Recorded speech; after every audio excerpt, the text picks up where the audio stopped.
Салам радиосында жаңылыктар.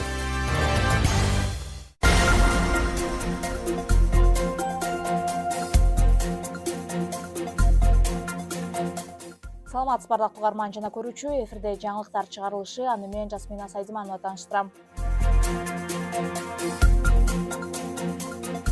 Кадамжайда айыл аймагынын башчысы пара менен кармалды. Кадамжай районунда Исхаков айыл аймагынын башчысы 6600 АКШ доллары өлчөмүндө пара менен кармалды. Бул тууралуу Улуттук коопсуздук комитетинен билдиришти.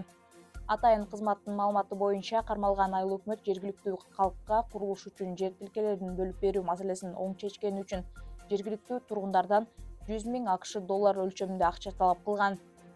Ал 14 декабрда 6600 АКШ долларын алып жаткан учурда кармалды. Бул факт боюнча тергөө иштери жүрүп жатат.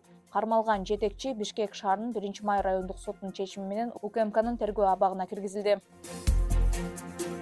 Баткенде быйыл 21 социалдык объекттин курулушу аяктады. Баткен облусунда бул жылы 71 социалдык объекттин курулушу, оңдоп түзөө жана долбоорлоо иштери жүрдү. Бул тууралуу облустук бийликтен билдиришти. Маалыматка караганда, аталган объекттин ичинен 31 мектеп, 4 спорт комплекси, 7 балдар бакчасы, 6 административдик имарат, 3 саламаттыкты сактоо мекемеси, 2 маданият мекемеси, 4 таза суу объектиси жана 4 турак үйдүн капиталдык оңдоо түзөө иштери бар.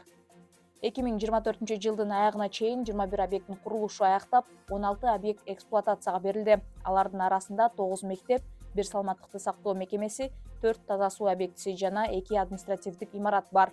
31 декабрга чейин 5 объекттин колдонууга берилүүсү пландалууда. Сүлүктүдө газ чыккан шахтадан 8 кен казуучу куткарылды. Кечээ 17 декабрда Сүлүктү шаарындагы Нур көмүр шахтасында газ чыгып, 8 кен казуучу куткарылды.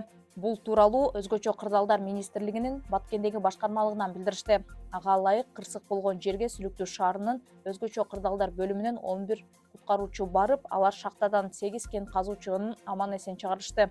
Андан соң куткаруучулар газдын жайылышын алдын алуу үчүн шахтадагы тазалоо иштерин жүргүздү. Күндүн маанилүү чыгарылыштары мына ушулар болду. Кийинки эфирден амандашканча саламыбыз түз болсун.